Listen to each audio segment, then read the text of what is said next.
What's up, guys? It is Wednesday, March 19th. I'm Joe Zapata, and we are going to review Daredevil episode 4 and also talk about a little bit of movie news.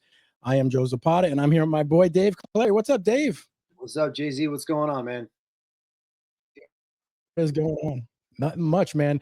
So before we start Daredevil, there was a couple little things that we want to just touch base on.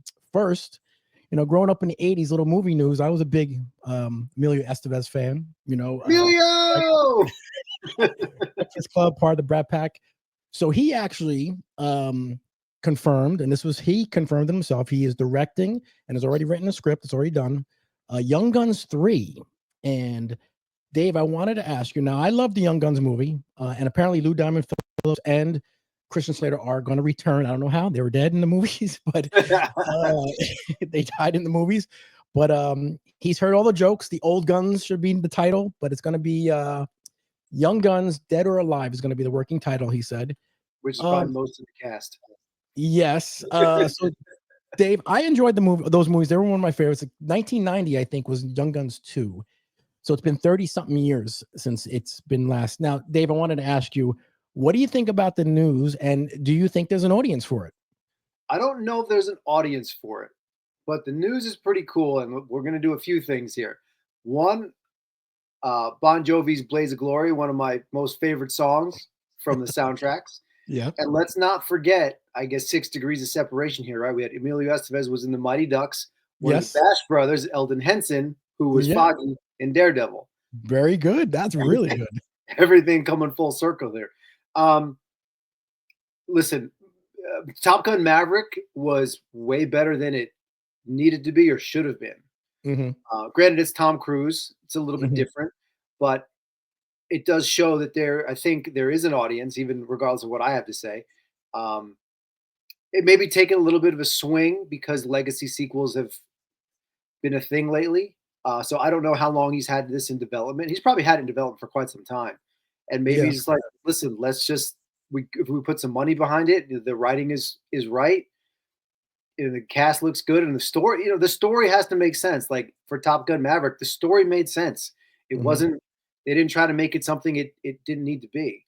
So it could be good. Yeah. And I wouldn't mind seeing, listen, Yellowstone, and was it 1873? Like some of these old type Westerny, these themes are kind of coming back. So maybe there's a bigger audience for it than I initially gave it credit for. Yeah, I mean, I'm gonna watch it. I'm probably gonna watch it. I mean, Emilio hasn't done anything really since he sort of left, Hollywood for a while. But I'm gonna look and see what's going on with it. I'm looking forward to it. We'll see how it does. The next news we want to cover is actually Captain America is sort of limping to the finish line right now, and it looks like it's going to probably break over a little 400 million, maybe 400 it's like 380. It's like 389, maybe the 390s at this point. Which is honestly, I would love to go back and see what we both said. I think I was closer into the 5 or 6, maybe. So I'm a little surprised. What do you say? Yeah, exactly. I mean, do you think they've been saying a lot of superhero fatigue a lot. You think that has anything to do with it? People are getting sick? I'm going to stand by what I said originally. I don't think superhero fatigue exists. It's just because some of the writing just isn't good. Now, I thought the writing on this was fine, but we've also just had stories that aren't good. And I think they also need to stop saying it's going back to the Winter Soldier, because when you rewatch that, that's a great freaking movie. Yeah. And stop trying to compare it to something that we know it's not going to be. So you hype everyone up, and then expectations aren't met. First word reactions coming out of the theater for the first time is like, well, it wasn't the Winter Soldier, so why are we bothering? And then it's just the hype kind of peters out. But I think it didn't get a fair shake because a lot of what's come out before it. That's true. And I've talked to a couple of my friends, and they said they're not really sold on Anthony Mackie as a new Cap, even though he did a good job in the role. They really are stuck to the original OG guys, so that's kind of tough. I mean, I get that. This is really the first foray into like a new team. Like, Hmm. we know the Avengers as we know that the Avengers going forward aren't gonna be the Avengers that we know. It'll Hmm. be technically all new characters, all new heroes. This is Hmm. the only character in name that carries over, really. Hmm. Yeah. Cap is still part of the team, it's just a different Cap. Yep. Yep. You're right. Well, we're gonna have to see where it finishes off. But like I said, not the strongest run. But for a regular movie, that would be fine, my box office. But for a Marvel Yeah, movie, I it's mean, not. listen, that's the thing, and I'm curious. We know that Disney and Marvel have decided to slow down content creation, which is a good thing. Means that the projects won't be as fast or furious, and they could take more time and maybe work on the writing a bit. But I have a client I work with, who's a salesman for Sony, like on the ground for keeping movies in the theaters. So I asked him about Craven, and he said, "Yeah, because it's on Netflix now, so he's like, Netflix has to pay for that." So I guess some of these studios can work in some of these in the back end deals, like how are we going to recoup some of our money from whatever wasn't made at the box office. Now Disney, they just put their stuff on their own streaming platform, so Hmm. they don't really get any back end money from. So I'm curious if not meeting expectations, what does that continue to slow them down at all? You know what I mean? Because we're outside of merchandise, they're not really making up any revenue anywhere. No, they're not. Well, we're gonna have to see what goes on with that. But on the good side, now we can talk about is Daredevil episode 4 dropped. Yep. And next week we're gonna actually get a two-part. They're gonna do episode Yes. Oh, 5 hallelujah. and 6. Yeah, they're gonna do 2 episodes. Now, if I would have thought that there would be 2 back-to-back episodes with really no fighting and it'd be the best episodes, I'd be kind of like, wow, that's really great. Yeah. This episode might have been my favorite, and we get the return of Frank Castle comes there, and that scene between Frank and Matt Murdock may be the most intense scene, and the acting that Charlie Cox did in that role was one of the best he's done ever. I think he's just tremendous because he's a blind man and he doesn't even do the acting with his eyes. He's just emotional. One of my favorite episodes. Dave, what did you think of the episode overall? I On think that scene might have rivaled their original conversation they had on the rooftop the rooftop, correct? in season 2, Hmm. because they didn't know each other. It was just each one of them trying to prove their points. Hmm. And now we know they know each other. Clearly, Frank knows about Foggy, Hmm. and he was really trying to get Matt to a place where Frank's probably been ever since his family died, and really trying to Hmm. bring it out of him and use Hmm. it to be the hero he thinks that Matt should be. Hmm. I thought it was great. Like, Hmm. that was acting, Yeah. and as short lived as Frank's scene was, um, it was good. Hmm. And I think Barenthal is my favorite iteration of the Punisher because we've had Dolph Lundgren, Thomas Jane, and Ray Stevenson, and I Hmm. think I think I think John is the best. Yep. I I wouldn't. agree. He's Hugh Jackman caliber. I don't think I'd want to see anybody else in that role for quite some time, Mm. as long as they Um, can do it right. yeah, And they actually announced today. I heard that John Bernthal was not originally going to come back after I they did. did. I literally read the same thing that the initial storyline. He's just like it didn't feel like the character that he wanted it to be. Mhm, So it was like no one's gonna buy this. So I don't want to do it. mhm. Well, thank God they did the right decision to bring him on board. I hope What do you this think? isn't this isn't. I remember you had said that you had heard that Frank's appearance was short lived. I know it's longer than this because we've Yeah. seen all the Mhm, all the behind the scenes stuff when he's in the full Punisher outfit. mhm. So, but I do hope we definitely get some more stuff like that and not just the action. Yeah. The Kingpin also, that acting with Tony Soprano Jr., if you saw that too was pretty intense because he was about to fire him, and loyalty is very big with Kingpin. And you can tell that scene was acted well. And to be honest with you, I felt his pain when he had to sit there and listen to the kids sing to him. I did too. I was like, "Oh man, please just You know, let's not do another one." Oh, we're doing another one. Great. Mhm. But I think that both of them, Charlie Cox, and Vincent D'Onofrio, their characters are on the same parallel path, but they're struggling to be that other. He's struggling with the system's not working, and then he's saying, you know what, They're what do you struggling think? to go in opposite directions. Correct. Matt is striving Matt wants to be good and well, actually, I'm sorry. They're not. They're going in the same direction. They're both trying to do the right thing, Mhm. the proper thing, and they're Mhm. both fighting the urges to go back to doing the thing that they shouldn't do. I Mhm. think Matt should do all the things, but he's Yeah. he's always fought with how good a person can he be. Mhm. Now, especially with Frank in his ear, Yep. I think part of the emotion, I think part of the emotional reaction last night was he's almost started. I feel he's almost starting to see Frank's point and doesn't Yeah. want to admit it. Mhm. You're exactly right. Um, then you see obviously little he Kingpin has Adam, the boyfriend Adam locked up. That was a little twist. And then we also see the Muse for the first time. Yeah, I hope we definitely get a little bit of backstory on him Mhm. next episode.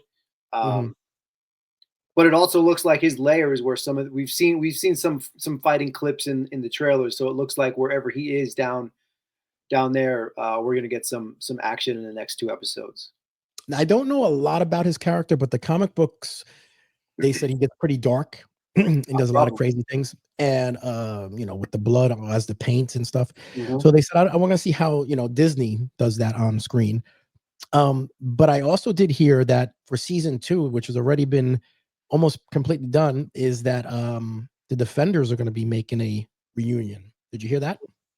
No, but I'm okay with it. I thought Jessica Jones, the first 2 seasons were okay. Mhm. I think she's I think The Defenders is better as The Defenders and not necessarily as their own shows. Mhm. Um, I don't think Jessica Jones is interesting enough because the season 3 kind of petered out. Mhm. Um, Iron Fist I did not watch, and I hear it was terrible. It wasn't that good, no. And I do like Mike Coulter as Luke Cage, and I Okay. started watching his show, and I couldn't it didn't hold me enough Mhm. to watch the rest of it. But I enjoyed The Defenders. Mhm. Yeah, that was pretty good. Um, what do you think we're gonna see in the next episode? I think Frank might pop up a little bit more, but I think he's definitely gonna be in the costume now, I think. I get the feeling he's I don't want to say reluctant, but I get the feeling he's that Matt's going to go ask him for help. I Mhm. don't think Frank comes out on his own. I think Mhm. that and it's possible I think Frank only comes to help him if Matt agrees to kind of take it to the next level. Mm, that's pretty To good. do what he thinks Frank needs to be done. That's Mhm. my guess. That's what I'd like to see. Yeah. I also I don't know if you heard this, but I was watching when he was integrate with the guy that was in jail for the cereal he stole. Did he say could it have been a squirrel or scroll? Scroll. He did say scroll. I thought he said Yep. squirrel, and I was like, wow, Yeah. that's squirrel. He did say scroll. Okay, well, there's a little, MCU, so he did say scroll. Okay, Yep. pretty good. I like I said, this was one of the best episodes I thought so far. Yeah. And I don't know which one to choose between last week or this one.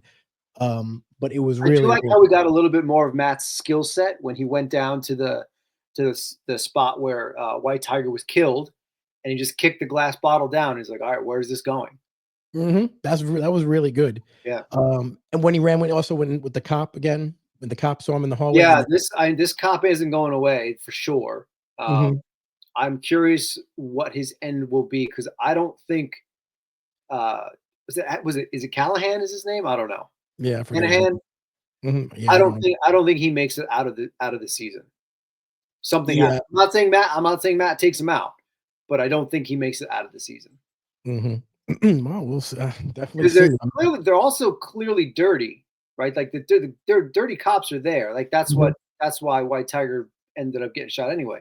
So we still don't know why the cop what they were hiding in the first place and why were they shaking that informant down. Now Mhm. that could just be a story beat that means nothing, or we could still get some development out of that in the next couple Mhm. episodes. I did feel that I think Matt Murdock knew where Frank Castle was hiding the whole time because he kind of He figured just that walked out. down there. Yeah, yeah, yeah. Yeah, I did kind of I bothered think me. so. I He think kind we're of just supposed to assume that they've had maybe some contact in the time in between, because clearly it looked like Frank had surveillance equipment set up like he did yes. in the original series, where he just kind of going out and doing what he does, or maybe he's just kind of keeping tabs on people. And Yeah. apparently, it's been a thing because Matt says, this your stupid logo is on the bullet. And Mhm, Frank says something along the lines of like, I can't help it what these idiots do, kind of thing. So mhm. I think it's something that's been going on for a while, and maybe he's laying low and just keeping his ears to the ground. Is Tony Soprano Jr. going to be the sort of and sort of the right hand man of Kingpin in this? Do you think? I don't know what he's supposed to be. He's shaping up to be. I know. I feel like his actual political assistant, his PR person, um, she thinks that she even said it. She's like, I was here way before both of you, and I will be here way long after you. Yes. Hmm. And I don't know if she just really is unaware of everything that Kingpin has done up until now, Hmm. because he could make anything happen, and she's turns up missing, Hmm. and then Soprano Jr. ends up taking her spot.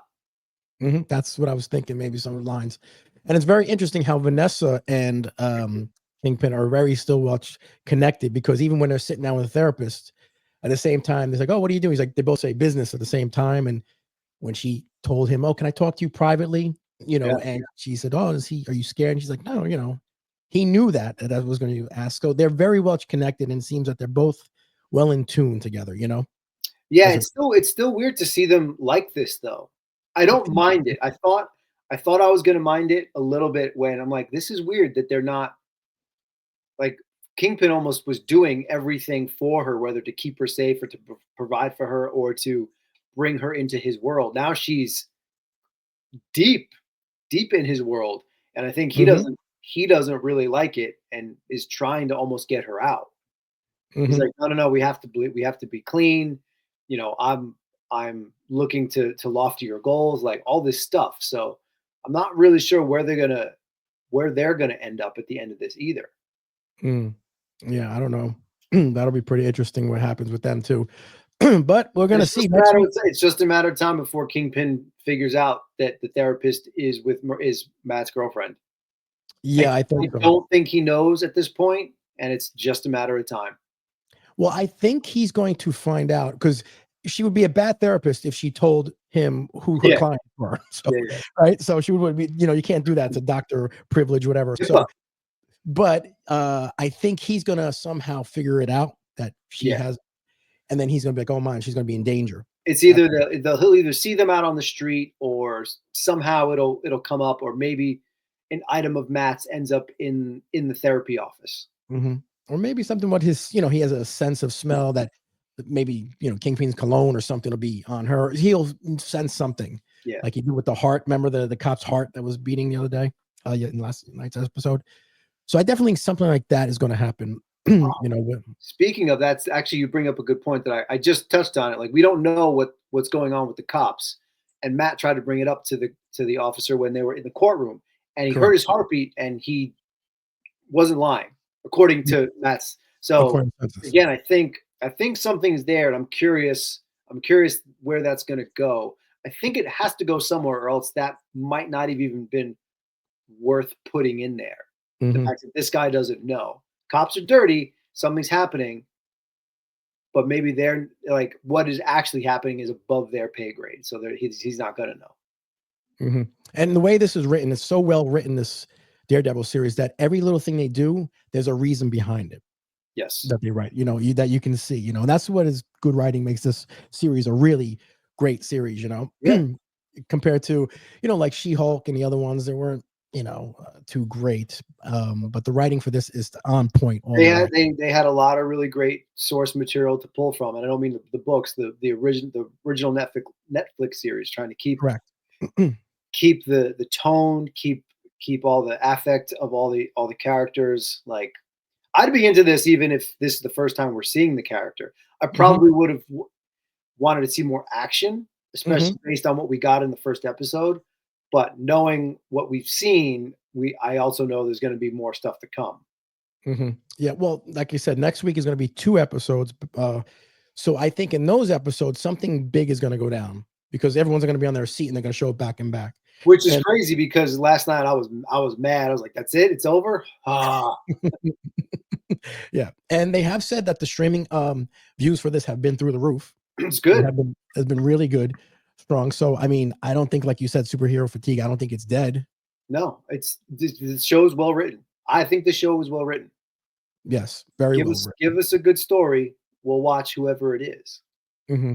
Yeah, and they were talking about this Marvel because when they have too many projects on the table, they're not getting the best writers. They're going to their 6th or 7th pick. Yeah, you're just like we just need to get projects done.